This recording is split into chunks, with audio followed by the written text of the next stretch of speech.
Por favor, abra comigo o livro de Números, capítulo 32. Números 32.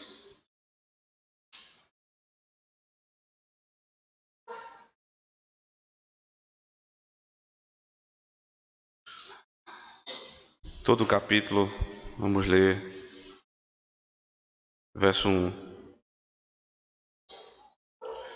Os filhos de Ruben e os filhos de Gade tinham gado em muitíssima quantidade, e viram a terra de Jazer e a terra de Gileade, e eis que o lugar era lugar de gado. Vieram, pois, os filhos de Gade e os filhos de Ruben, falaram a Moisés e ao sacerdote Eleazar e aos príncipes da congregação, dizendo: Atarote, Dibon, Jazer, Ninra, Hesbon, Eliade, Seban, Nebo e Beon, a terra que o Senhor feriu diante da congregação de Israel é terra de gado, e os teus servos têm gado. Disseram mais: Se achamos mercê aos teus olhos, dê-se esta terra em possessão aos teus servos, e não nos faça passar o Jordão. Porém Moisés disse aos filhos de Gade e aos filhos de Ruben: Irão vossos irmãos à guerra, e ficareis vós aqui? Por que, pois, desanimais o coração dos filhos de Israel, para que não passem a terra que o Senhor lhes deu? Assim fizeram vossos pais, quando os enviei de Cades-Barneia a ver esta terra. Chegando eles até o vale de Escol, e vendo a terra, desencorajaram o coração dos filhos de Israel, para que não viessem à terra que o Senhor lhes tinha dado. Então a ira do Senhor se acendeu naquele mesmo dia, e jurou, dizendo: Certamente os varões que subiram do Egito de 20 anos para cima não verão a terra que prometi com juramento a Abraão, a Isaque e a Jacó, porquanto não perseveraram em seguir-me, exceto Caleb, filho de Jefoné, o quenezeu, e Josué, filho de Num, porque perseveraram em seguir ao Senhor. Pelo que se acendeu a ira do Senhor contra Israel, e fez-los andar errantes pelo deserto 40 anos, até que se consumiu toda a geração que procedera mal perante o Senhor. Eis que vós, raça de homens pecadores, vos levantastes em lugar de vossos pais, para aumentardes ainda o furor da ira do Senhor contra Israel. Se não quiserdes segui-lo, também ele deixará todo o povo novamente no deserto, e sereis a sua ruína.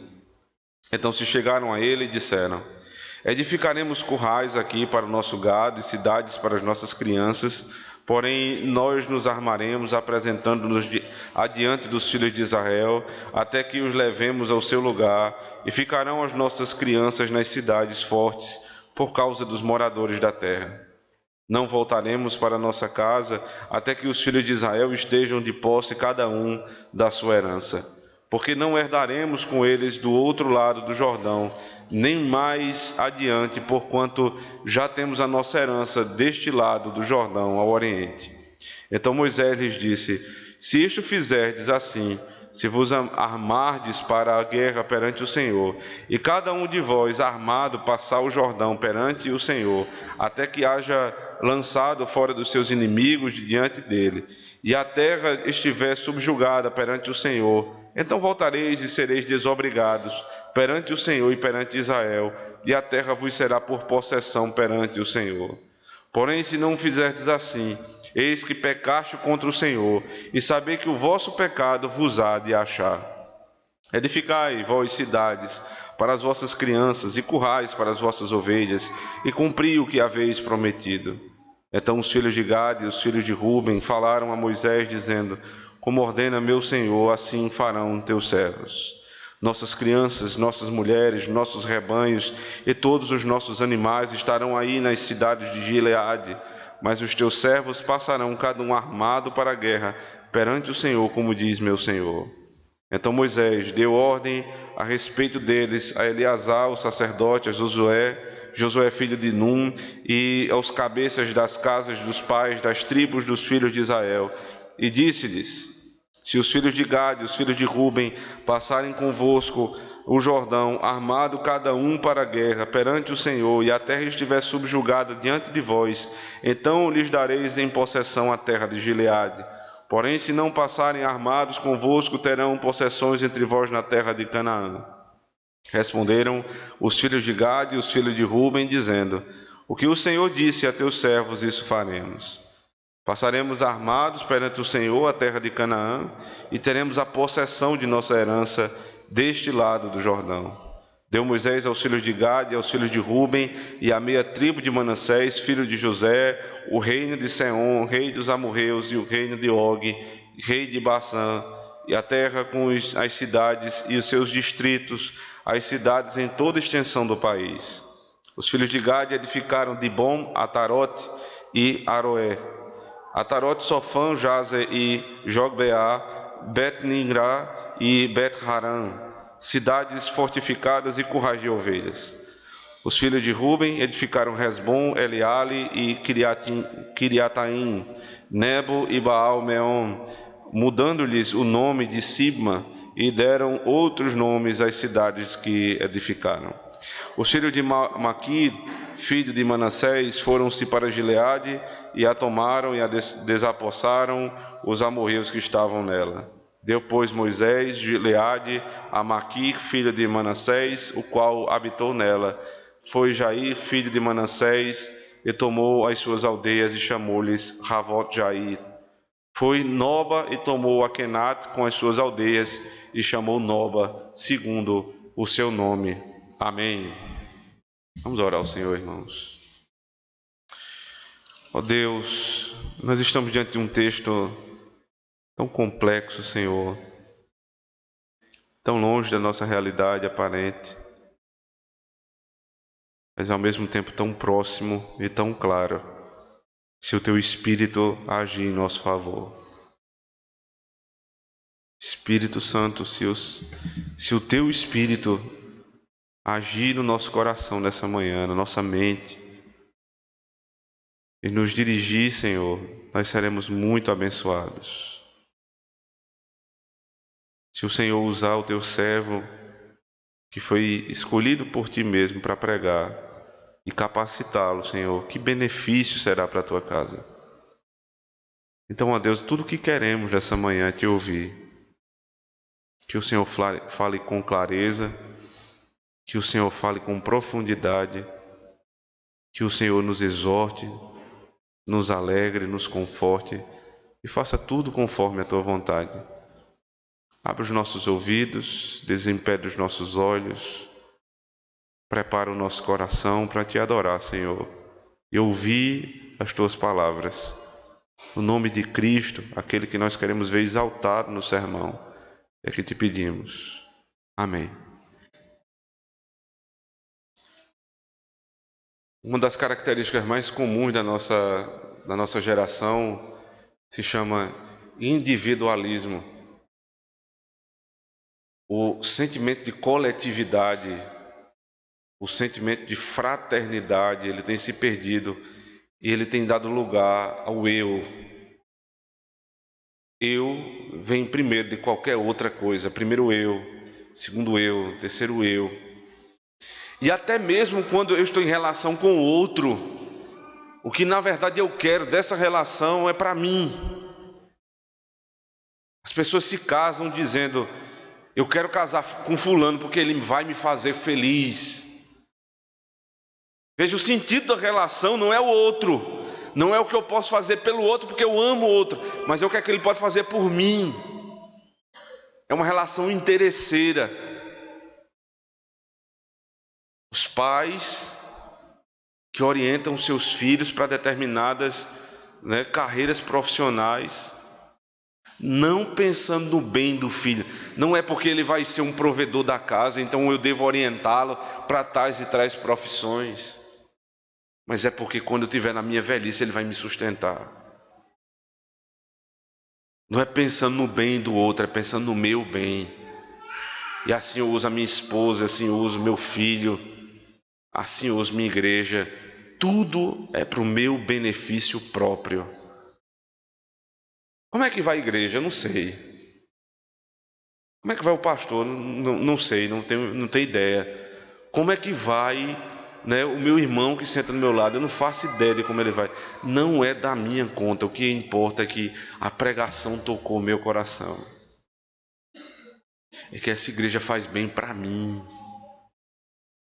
Se o outro está chorando do meu lado, se o outro está com um problema, isso não me interessa. A igreja é feita de indivíduos que se reúnem particularmente, ainda que em coletividade. Veja que coisa mais contraditória. Eles se reúnem particularmente, cada um por si, mas ao mesmo tempo é numa coletividade. Esse tipo de pensamento que dá margem, por exemplo, ao sujeito defender que a adoração é uma coisa muito particular, e aí cada um adora de um jeito. E aí você vai pensando dessa maneira, então um levanta a mão, o outro bate o pé, o outro é bem quietinho, um se levanta, o outro não levanta, porque o sentimento é de indivíduo, não é o sentimento do corpo. E não é assim na igreja. Veja, o culto é algo extremamente didático para esse tipo de pensamento mundano. Ele ensina o contrário, ele diz assim: veja, agora vamos ler a palavra, todos de pé. Se alguém fica sentado, é porque provavelmente está com algum problema, porque não é o comum. Não se espera que você fique sentado. Quando diz assim, vamos ler a palavra, todos devem abrir a Bíblia e consultar o texto. Quando diz assim, vamos cantar o salmo tal, não esperamos que você esteja cantando outro salmo, ou se cale, mas que você cante como a igreja. Porque Cristo disse, a igreja é o corpo, Ele é o cabeça desse corpo. Se eu penso somente como indivíduo, eu não vou compreender essas coisas. A salvação é individual, é verdade, no sentido em que eu devo buscar o Senhor individualmente. Eu devo me arrepender dos meus pecados. E devo me preocupar também com o pecado do outro. Mas aí nós invertemos as coisas. Nós nos preocupamos com o pecado do outro e não nos preocupamos com o nosso. Para nós são só os benefícios, para eles é o peso da lei. Individualismo e corporativismo são coisas completamente distintas. Não é o corporativismo no sentido maléfico, em que você, como numa profissão, você é corporativista, então você luta independentemente da circunstância e do princípio que está relativo ali àquela circunstância. Então eu vou defender por defender. Não é isso, mas é porque você se lembra que a igreja é um corpo e você vive num corpo. O contrário é pensar só no meu próprio benefício. Quando nós íamos orar agora pelo texto, eu disse assim, é um texto que está muito longe, aparentemente, mas está muito perto. Porque o sentimento aqui desse texto é exatamente o mesmo, de 2,5 tribos de Israel. Eles tinham um sentimento individualista, quando eu penso só em mim e eu esqueço do coletivo. Observe o verso 1. Os filhos de Ruben e os filhos de Gade tinham gado em muitíssima quantidade, e viram a terra de Jaze e a terra de Gileade, e eis que o lugar era lugar de gado. E veja o verso 5. Disseram mais: se achamos mercê aos teus olhos, deixe essa terra em possessão aos teus servos, e não nos faça passar o Jordão. Veja, o que é passar o Jordão? Eles estão aquém do Jordão. Essa é uma expressão bíblica muito comum no Antigo Testamento. Aquém do Jordão, além do Jordão. Porque é um rio que divide antes de entrar em Canaã e depois de entrar em Canaã. Aquém é antes, além é depois do Jordão, desse rio que divide a terra. Se eles estão caminhando para entrar em Canaã, o último obstáculo é o rio. Então eles ainda estão aquém.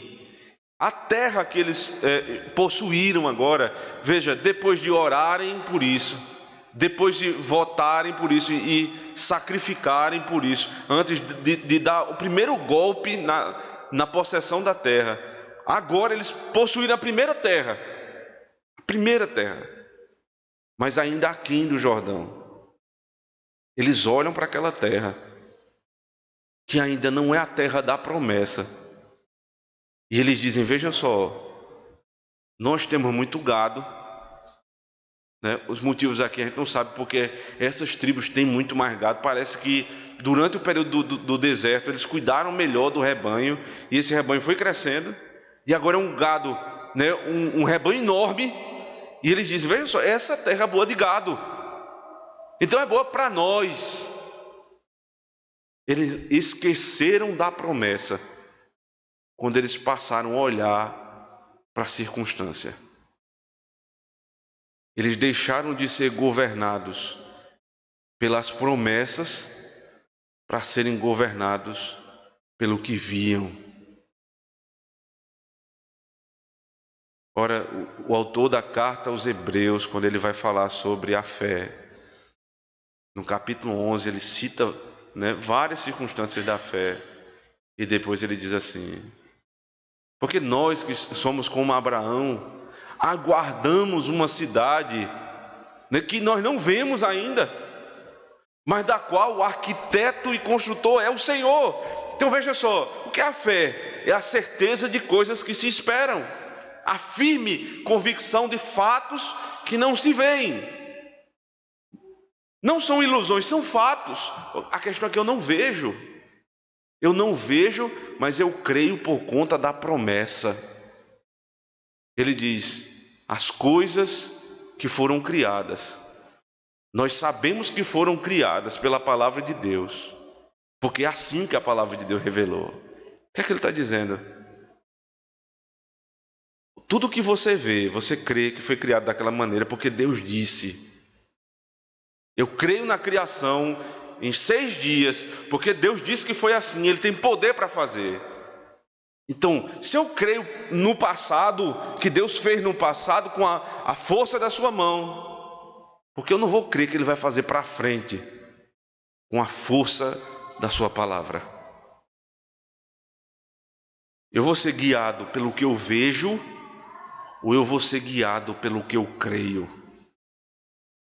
São os dois grandes conceitos aqui: individualismo ou corporativismo.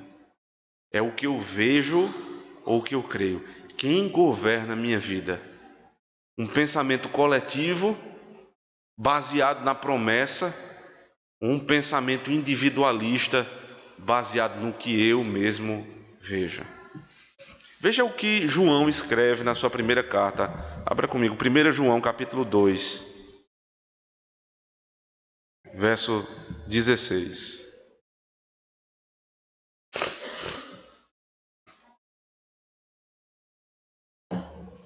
Lê comigo a partir do verso 15, por favor. Não ameis o mundo, nem as coisas que há no mundo. Se alguém amar o mundo, o amor do Pai não está nele. Porque tudo que há no mundo, a concupiscência da carne, a concupiscência dos olhos e a soberba da vida, não procede do Pai, mas procede do mundo. Ora, o mundo passa, bem como a sua concupiscência. Aquele que, porém, que faz a vontade de Deus, permanece eternamente. Não amem as coisas desse mundo. Você tem uma terra que você agora possui, é sua por direito. É uma terra boa para o gado. Você tem muito gado. Qual é a conclusão do indivíduo? Pode ir todo mundo, eu não vou sair daqui.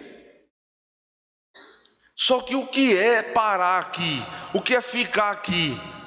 É não passar para além do Jordão, que é o mesmo de não entrar na terra da promessa.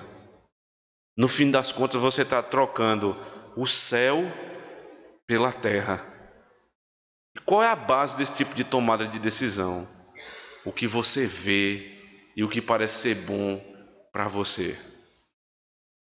Então João diz, parece que ele fala diretamente para aquela situação de Moisés: não amem as coisas desse mundo, porque elas são sedutoras. Veja se não é assim. Tem coisa que é muito sedutora, mas é do mundo. Então você olha para aquela determinada coisa que aparece ser muito boa. Sei lá, para alguns a sedução de uma mulher, a sedução de um casamento, a sedução de riqueza, a sedução dos prazeres carnais. Então você vai olhando para essas coisas e elas vão lhe chamando. E se você passa a olhar com o olhar de quem ama essas coisas e não desvia o seu olhar, então vem o que acontece aqui no verso 16: concupiscência da carne, concupiscência dos olhos, soberba da vida. O que é a concupiscência? É o desejo desenfreado. Eu não consigo mais parar de desejar. É a carne que deseja, é o olho, e eu vou sendo seduzido por essas coisas, completamente fisgado. E aí vem a soberba da vida. A soberba da vida é o que você quer ter que não é seu. É o que você quer ter de grande que Deus não lhe deu. E você não se conforma com a parte que lhe cabe. E você quer mais. E você vai se inundando nessas coisas. E Deus diz no final: isso não procede do Pai, mas procede do mundo. Ora, o mundo passa, bem como a sua concupiscência. Aquele, porém, que faz a vontade de Deus permanece eternamente. Veja, é a eternidade em contraponto ao que é passageiro. O que é que está acontecendo lá em Números 32? Uma terra passageira que está se contrapondo à terra da promessa, que é a sombra da eternidade. O que é que você mais quer na sua vida? O que é que você mais ama na sua vida? As coisas eternas ou as coisas passageiras? Calvino diz muito bem, comentando esse texto lá de Números 32. Ele diz: porque Rúben e Gade desejaram mais o benefício próprio do que o bem coletivo. O benefício próprio do que o bem coletivo. Porque o pecado tem essa característica de ser próprio. É o meu pecado. Sou eu. Quando eu estou pecando, eu estou pensando em mim. Veja, quando o sujeito ele adultera, por exemplo, ele não tem pensamento coletivo. Ele não pensa, por exemplo, que ele vai fazer mal à família dele. E se pensa, esse pensamento é menor do que o pensamento que ele tem a respeito do seu próprio desejo. Então ele faz o que é bom para ele, aparentemente. O que parece ser bom no momento, porque é muito temporal, é um prazer temporal, passageiro, e ele não pensa no outro. Quando alguém quer crescer profissionalmente, sem escrúpulo, ele passa por cima do outro, porque é o bem dele. Ele não lembra que o outro tem família. Ele não lembra que o outro tem conta para pagar. Quando eu abro a minha boca para falar mal do meu irmão, eu não lembro que ele tem honra. Eu não lembro que ele tem reputação.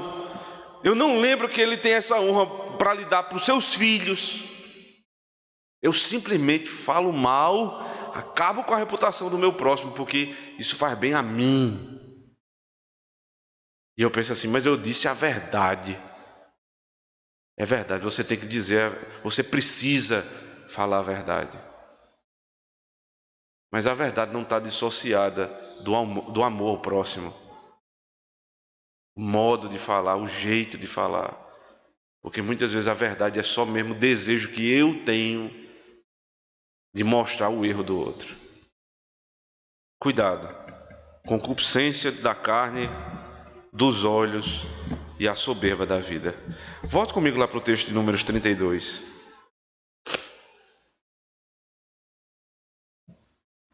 Eram 3 tribos. Gade, são citadas 2 aqui, Gade e Gileade, no verso 1.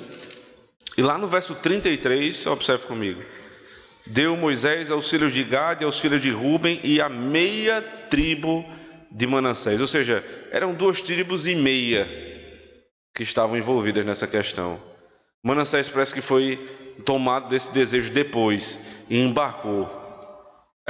Por que essas 3 tribos? Porque essas pessoas foram mais levadas a esse pecado. Primeiro porque eles tinham muito gado e a terra era boa para gado.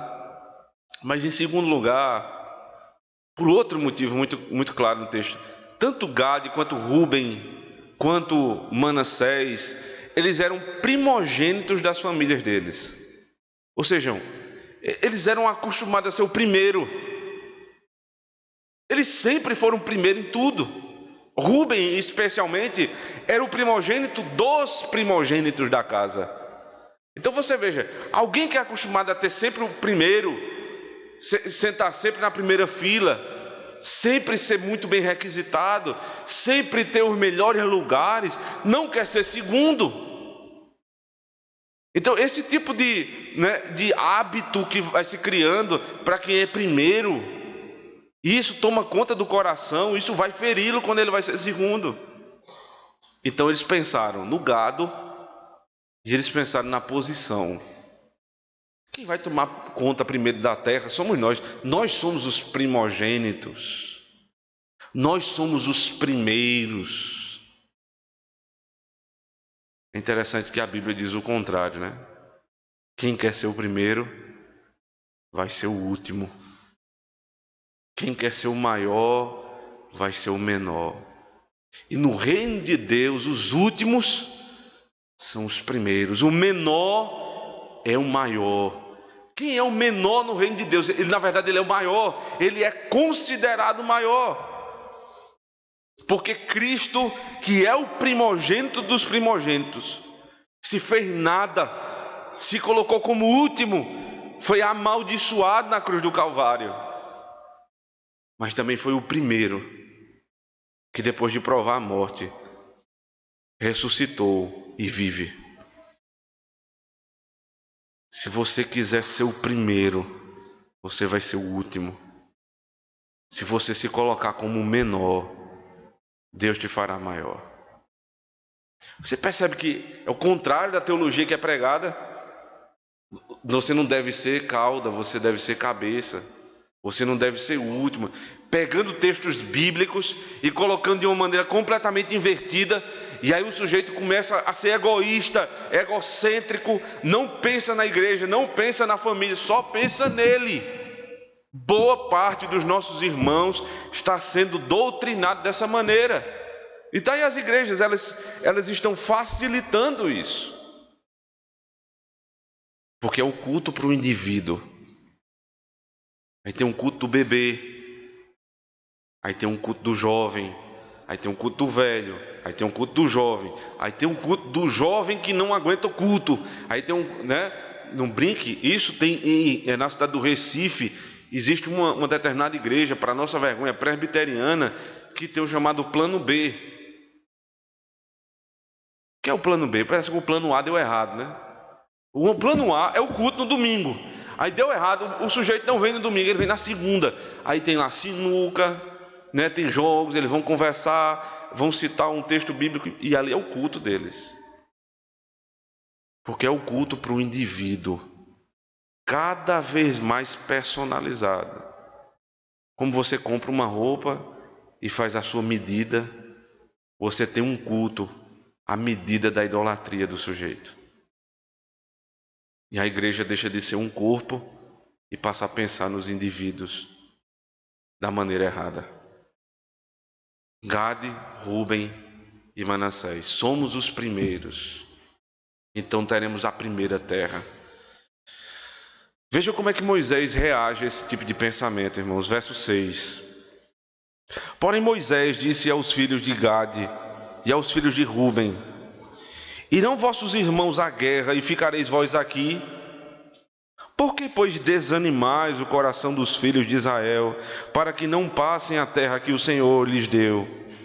Assim fizeram vossos pais, quando os enviei de Cades Barneia a ver esta terra.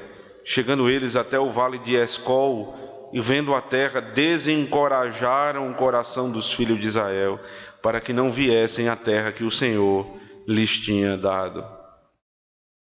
Como é que vocês vão fazer isso? O que é que estava esperando depois do Jordão? Luta, guerra. Eles tinham que passar o Jordão para possuir a terra da promessa. E essa terra tinha dono. Então eles iriam guerrear em nome do Senhor. Era a certeza da vitória, mas eles tinham que ir. Eles, que covardia é essa? Quando famílias da igreja não querem guerrear junto da igreja. E querem ficar no seu comodismo, porque aqui está muito bom. Essa terra está muito boa para se viver. O que é que isso, qual é a consequência desse tipo de pensamento dentro da igreja? Quando alguém ele passa a não querer possuir a terra, vai desencorajar os seus filhos, ou seja, isso vai ter um problema em toda a comunidade. Você se lembra que agora há pouco eu falei que o pensamento do pecador é individualista? Ele pensa nele, ele não pensa na família, ele não pensa na igreja, ele não pensa em nada, ele não pensa que ele pode perder o emprego, que ele pode perder a esposa, que os filhos podem se revoltar, ele só pensa nele. E aí quando ele está pensando nele, ele acha que o pecado é individual.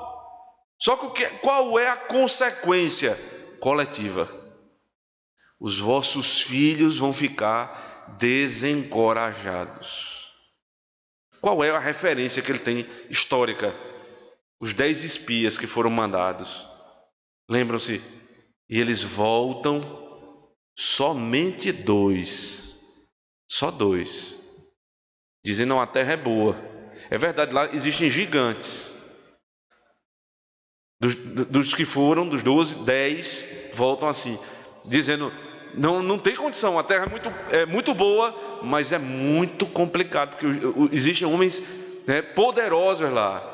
Josué e Caleb dizem, não é verdade que os homens são poderosos, mas o Senhor pode nos dar essa terra. Essa é a referência histórica. Os 10 que voltaram com essa posição, eles desencorajaram seus filhos. Se vocês não entrarem na guerra, o mal não é só de vocês, o mal é para toda a igreja. Por isso, irmãos, que pecados individuais precisam ser tratados também pela igreja.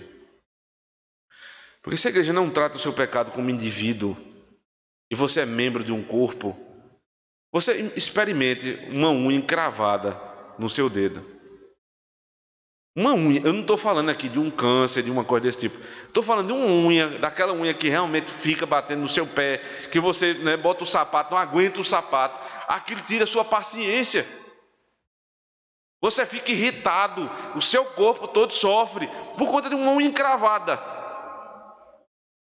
O que é que você vai fazer com a unha? Você vai cortar o seu dedo?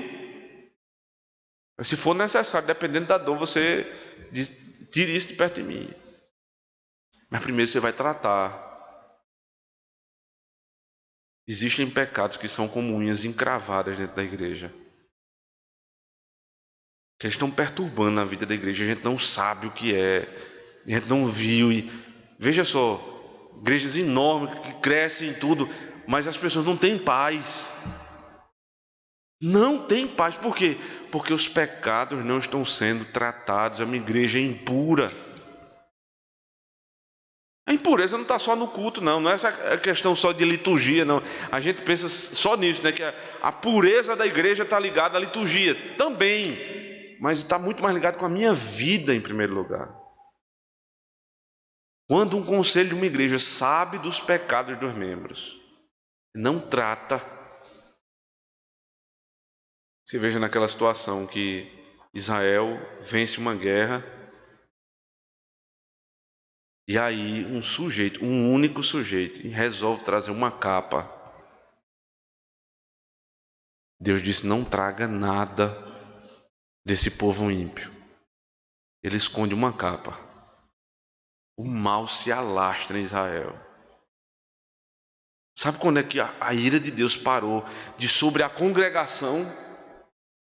Quando foi achado o pecado escondido. Foi pegada aquela capa, pega aquela capa, e ali foi resolvido o problema. Pecados escondidos e individuais fazem mal a toda a congregação.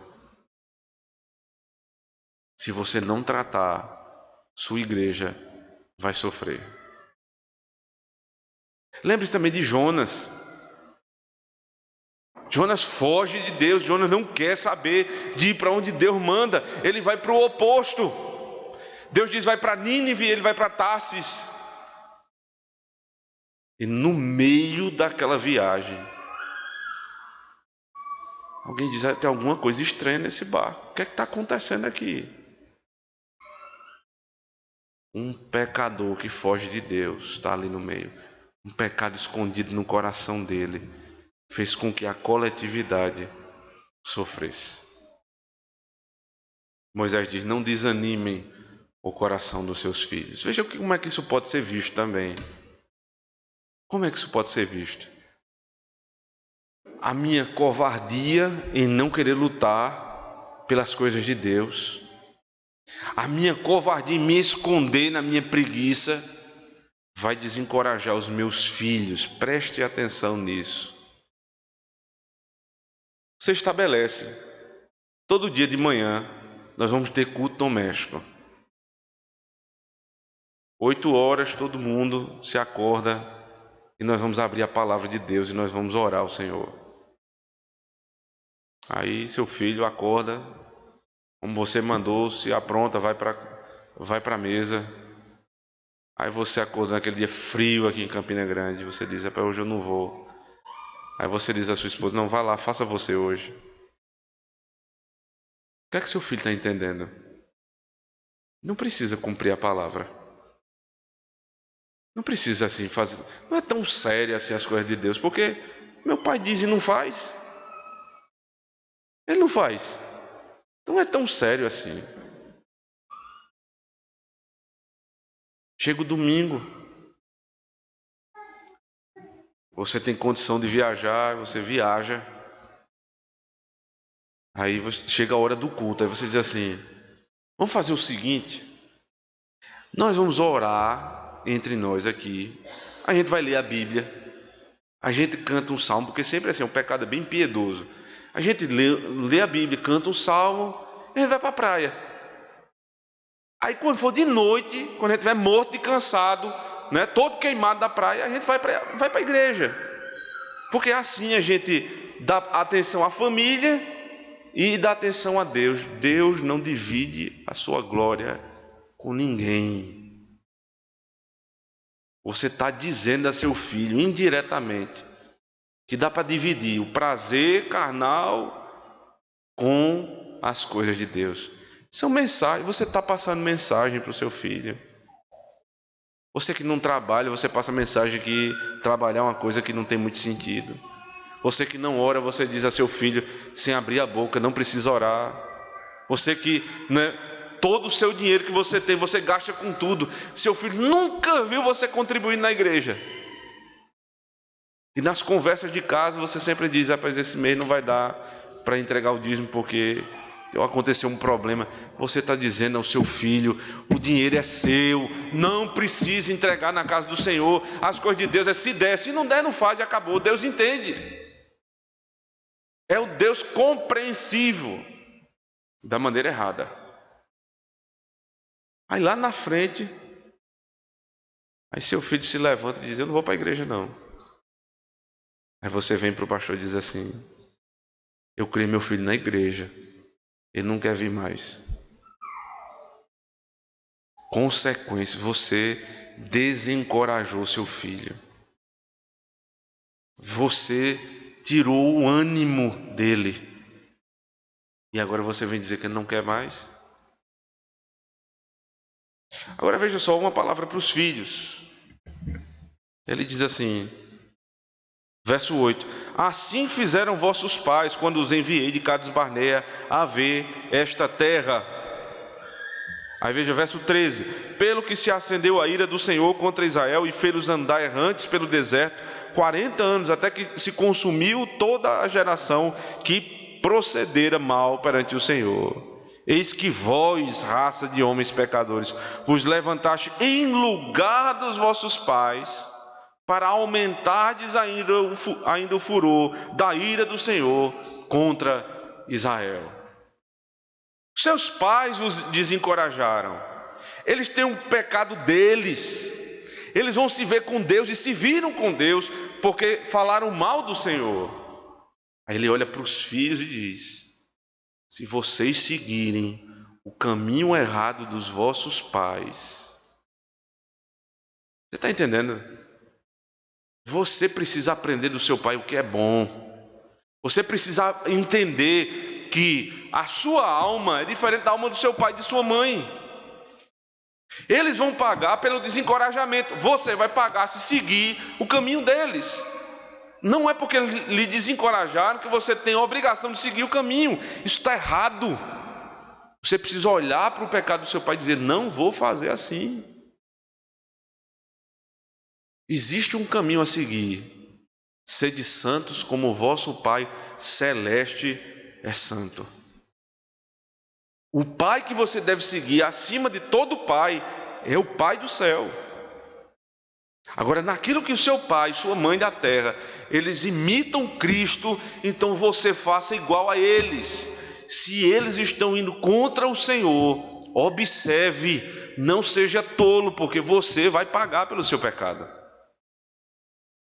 Porque lá na frente aí o sujeito diz assim: não, eu sou um bêbado, eu sou drogado, eu sou ateu, porque meu pai era assim, assado. Meu pai era bêbado, meu pai era ateu.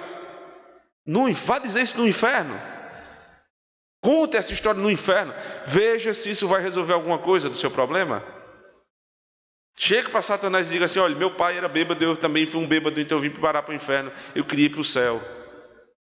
Ele vai dar risada da sua cara. Porque você vai pagar pelo seu próprio pecado. Você está ouvindo a verdade, meu filho. Não siga seus pais naquilo que eles não seguem a Cristo. Existe uma expressão que o próprio Cristo diz: o que não negar pai, mãe, filho, esposo, esposa, primo, prima, por amor de mim, não é digno de mim. Então vem a ameaça, veja o verso 15: se não quiserdes segui-lo, também ele deixará todo o povo novamente no deserto, e sereis a sua ruína. Então se chegaram a ele e disseram: edificaremos currais aqui para o nosso gado e cidades para as nossas crianças, porém nós nos armaremos, apressando-nos adiante dos filhos de Israel, até que os levemos ao seu lugar, e ficarão as nossas crianças nas cidades fortes, por causa dos moradores da terra. Não voltaremos para nossa casa, até que os filhos de Israel estejam de posse de cada um da sua herança. Tudo bem, vai ser feito um acordo agora, né? Veja que a ameaça é uma coisa, às vezes é uma estratégia boa, né? Porque o que foi que Moisés fez? Se vocês fizerem igual aos pais de vocês, a ira que se acendeu contra ele vai se acender contra vocês. Vocês querem isso? Isso é um caminho para você ensinar seu filho. A ameaça, hoje dizem, não ameace seu filho que ele vai ficar constrangido, né? Ele vai criar um trauma. Ele vai ficar traumatizado. Não ameace o seu filho. Você tem que ameaçar. Olha, você quer fazer por bem ou você quer fazer por mal? Ele vai entender que ele vai fazer de todo jeito. Aí ele vai escolher se ele quer ir por bem ou quer ir por mal. Se você fizer isso, meu filho, você vai ser disciplinado. Isso é o quê? Isso é uma ameaça. Quem ensinou o povo a ameaçar? Deus disse: se vocês não comerem do fruto, vocês vivem. Se vocês comerem, vocês morrem. Me diga qual é a pedagogia melhor para um pai e para uma mãe do que Deus. Se você fizer o que eu estou dizendo a você, você vai ter minha bênção. Mas se você não fizer, você vai ter o peso da minha mão. E você viu, mudou a cabeça na hora. Não, veja bem, a gente pensou melhor, a gente vai sim para essa guerra é uma bênção. Nós vamos deixar nossos filhos, nossas mulheres, e agora a gente vai para a guerra. E tem mais uma, só vamos voltar para essa terra no dia que exterminarmos todos os nossos inimigos. Veja o acordo, né? A gente quer essa terra aquém do Jordão, mas a gente vai para a guerra. Quando a gente ganhar, essa terra vai ser nossa. Moisés viu que isso era uma coisa boa. Matthew Henry, quando ele vai comentar esse texto, ele diz assim: porque Deus, ele governa o mundo também pela razão do homem, pelos acordos que os homens fazem. Deus está governando o mundo. Não é só quando ele abre a boca e fala com o sujeito, mas é quando os homens fazem acordos. Porque Calvino, percebendo isso, ele vai dizer outra coisa. O mal que eles intentavam em ter aquela terra simplesmente por conta do gado, vai ser transformado num bem. Porque o território de Israel, que era menor, a partir de agora, com esse acordo, o que é que acontece? Vai ser expandido. O reino de Deus às vezes se expande, apesar dos problemas internos da igreja, apesar dos conflitos da igreja. E nós vamos fazendo, costurando acordos, e o reino de Deus vai crescendo, apesar de nós. Não é por conta de nós, mas apesar de nós mesmos. Então está costurado aqui o acordo. Aí vem uma segunda ameaça.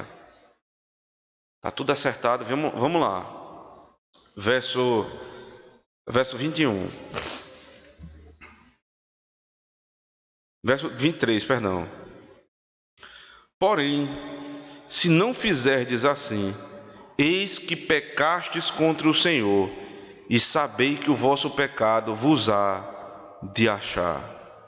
Veja que expressão tremenda. O vosso pecado vos há de achar. Você deu sua palavra. Você disse que vai cumprir. Não tenha medo, não. Não tenha medo. Se você acertou uma coisa, Deus vai cumprir. Ele vai dar terra.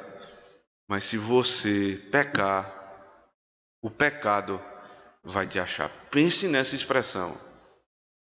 Você pode fugir de Deus para onde você quiser. Você pode achar que fez de tudo e que ninguém vai lhe pegar. Porque é o pecado escondido, é aquele que ninguém vê. Quem sabe disso? Ninguém sabe.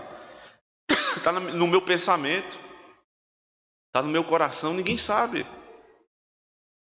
Mas Deus diz: o pecado vai lhe achar. Existem pessoas, irmãos, que pecaram há anos, que achavam que estava tudo resolvido, que ninguém viu, ninguém percebeu, e eles vão continuando no pecado. Não foi tratado, eles continuam e vão ficando ali doutores em esconder pecado.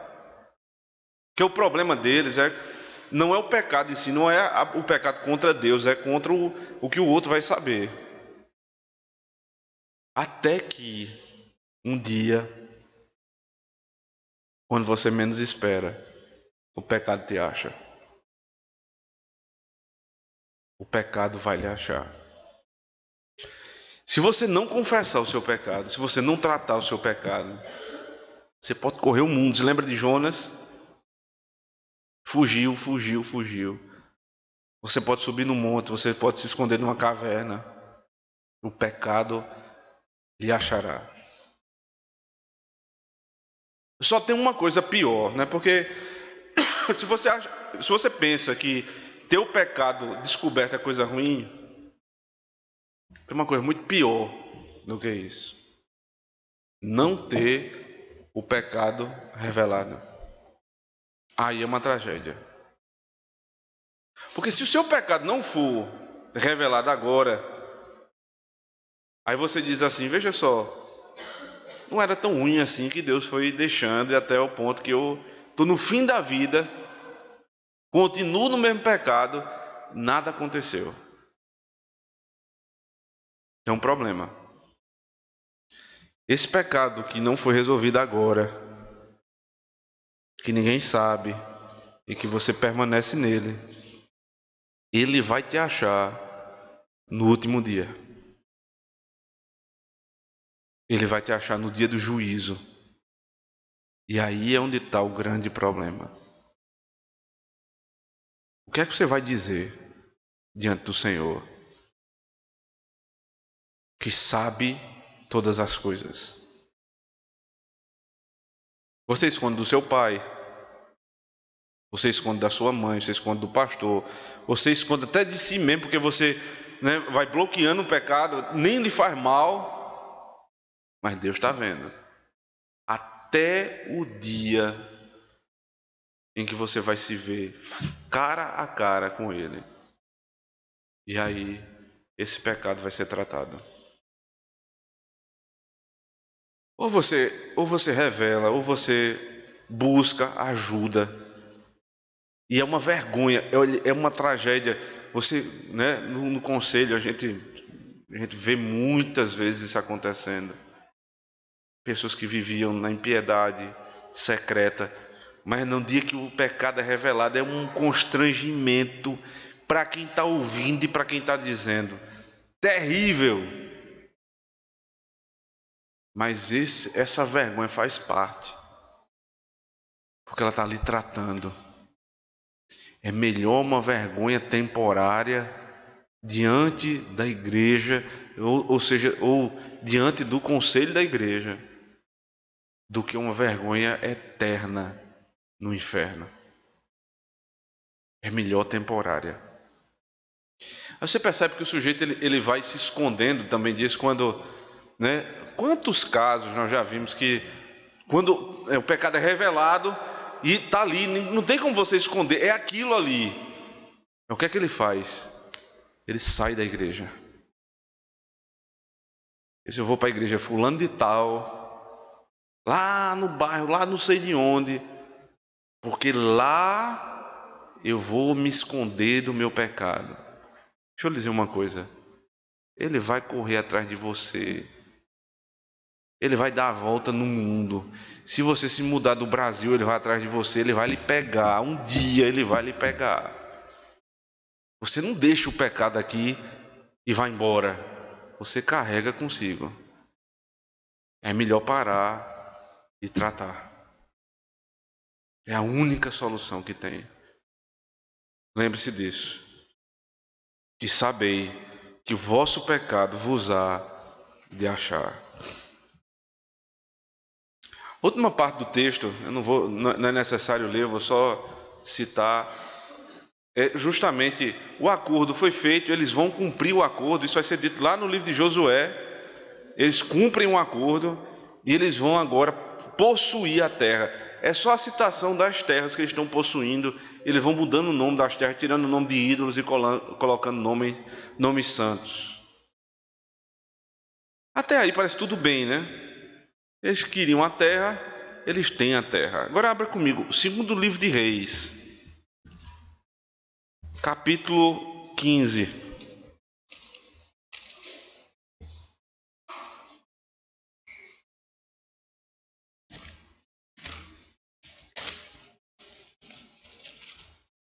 Versículo 29. O que está sendo citado lá no final do texto, o nome das terras, veja que vai aparecer aqui de novo. Verso 29. A partir do verso 27, para a gente ter melhor compreensão. No 52º ano de Azarias, rei de Judá, começou a reinar Peca, filho de Remalias, e reinou sobre Israel em Samaria 20 anos. Fez o que era mal perante o Senhor, não se apartou dos pecados de Jeroboão, filho de Nebate, que fez pecar Israel. Veja agora. Nos dias de Peca, rei de Israel, veio Tiglat-Pileser, rei da Assíria, e tomou a Ijon, a Bel-Bet-Macá, a Janoa, a Quenes, a Razó, a Gileade e a Galileia, a toda a terra de Naftali, e levou seus habitantes para a Síria. O que está acontecendo aqui? Quando Israel, lá na frente, anos e anos depois, foi invadido pelos assírios, qual foi a primeira terra que eles arrasaram? Exatamente a terra que aqueles homens quiseram possuir. Israel foi mais protegido, mas quem quis ficar nessa terra foi o primeiro a ser arrasado. Os benefícios aparentes desse mundo podem ser lá na frente a tua desgraça. Os acordos que você faz pensando que é o teu bem podem ser lá na frente a tua desgraça. Só existe uma forma, irmãos. Só existe um jeito em que a terra vai ser possuída e você não vai ter culpa. Você não vai ter o peso do pecado. É se você entrar nela em Cristo. Se você possuir a terra que o Senhor Deus conquistou. Se você quiser amar mais as coisas desse mundo do que as coisas do Senhor, você está perdido. Sua casa está perdida. Seus filhos estão perdidos. Cuidado com o que você faz, as escolhas que você toma na sua casa. Você pode desencorajar seus filhos. Você pode fazê-los pecar e se perder pelo caminho. Cuidado com o que você quer possuir. É lícito querer possuir coisas na terra, mas não é lícito você querer a todo custo. Porque quando você quer a todo custo, você mama mais essas coisas aqui da terra do que as do céu. E você negocia com o Senhor. Mas se você confiar no Senhor, você vai entrar na terra. Cristo disse: eu vou deixar um consolador. Quando eu voltar e vou fazer vocês entrar, eu vou preparar a morada, eu vou fazer vocês entrarem, e vou estar esperando na porta dizendo: vinde, benditos do meu Pai, para a terra que eu preparei para vocês. E você vai habitar nessa terra sem culpa, você e toda a sua casa. Ame mais as coisas eternas do que as coisas desse mundo. Queira mais o bem coletivo da igreja do que o seu bem individual. E você vai ver como o Senhor há de lhe abençoar. Amém. Vamos ficar de pé, irmãos. Vamos orar ao Senhor. Pedir ao presbítero André, ele venha, por favor, e ore ao nosso Deus.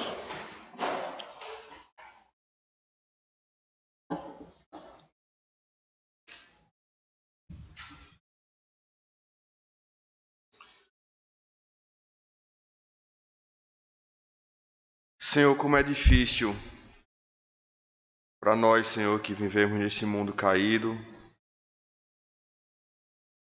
Como é difícil, Senhor, receber de Ti os benefícios ainda nesse mundo caído. E muitas vezes, Senhor, fazer deles os nossos ídolos. Nós caminhamos nessa terra, Senhor. Vivemos num mundo que o Senhor mantém com o poder das Tuas mãos. O Senhor dá chuva para a colheita, Senhor. Dá alimento à nossa mesa. Dá um lugar para a gente morar. E muitas vezes, Senhor, nosso coração fica se aproveitando, Senhor, dos Teus benefícios para nos afastar de Ti. Essa é a realidade, Senhor, do nosso coração pecaminoso. Mas hoje, mais uma vez, Senhor, o Senhor nos exorta para que nós olhemos para essas coisas e lembramos de quem nos deu. Para que nós olhemos nessas coisas, Senhor, e percebamos que elas não são nada diante de uma eternidade junto a Ti, Senhor. Quebra, Senhor, o nosso coração. Revela, Senhor, os nossos pecados que estão lá no fundo e que muitas vezes nem quem convive conosco, Senhor, conhece. Como foi pregado, Senhor, é melhor ter o coração quebrado agora, é melhor ter o pecado revelado e tratado, Senhor, do que no último dia sermos lançados, Senhor, no inferno. Por isso, Senhor, se há aqueles aqui no nosso meio que não conhecem Teu nome, que não se arrependeram verdadeiramente da vida, Senhor, de pecado, e que aparentemente vivem na Tua igreja, Senhor, ou vivem no meio do Teu povo, mas nunca tiveram, Senhor, verdadeiramente o seu coração convertido pelo Teu Espírito Santo e pelo poder da Tua palavra, Senhor. Faz com que eles se rendam a Ti, faz com que eles voltem aos Teus pés e alcancem perdão mediante o Teu Filho Jesus Cristo, Senhor. Nós que somos pais, Senhor, não permita que o nosso vacilar seja a causa da queda dos nossos filhos, Senhor. Nos dá força, Senhor, nos enche do Teu Santo Espírito, nos dá ânimo para ler a Tua palavra, para trazê-los para o culto, Senhor, para orarmos com eles, porque diante de Ti nós devemos aproveitar, Senhor, todos os meios de graça que o Senhor nos deu, e certamente teremos o coração tranquilo, sabendo que o Senhor, que é um Rei dos Reis, Senhor, o Senhor da aliança, o Senhor que estabeleceu as bênçãos e as promessas, há de cuidar da nossa casa, Senhor. E aos filhos, Senhor, nós somos pais imperfeitos, somente o Teu Filho Jesus Cristo viveu nessa terra perfeitamente. Por isso que nos nossos defeitos, Senhor, ajuda os nossos filhos para que eles olhem para o Teu Filho e que nos nossos pecados, Senhor, eles inclusive possam ser um meio para nos ajudar. Dá-nos, Senhor, um coração pronto a pedir perdão a Ti. Dá-nos um coração pronto a ser exortado e quebrado pela Tua palavra. E faz, Senhor, com que as Tuas promessas e as Tuas bênçãos se renovem todos os dias, Senhor, diante da nossa igreja e da nossa casa, Senhor. E que nós, como um povo, Senhor, guerreemos contra esse mundo. Que não deixemos, Senhor, nenhum dos nossos ficar para trás. Que aqueles que caiam, Senhor, nós possamos levantar. E que todos nós juntos lutemos essa guerra que é a igreja contra o mundo, para que Teu Evangelho avance e que Teu nome seja glorificado no nosso meio. Nós te pedimos essas bênçãos em nome de Jesus. Amém.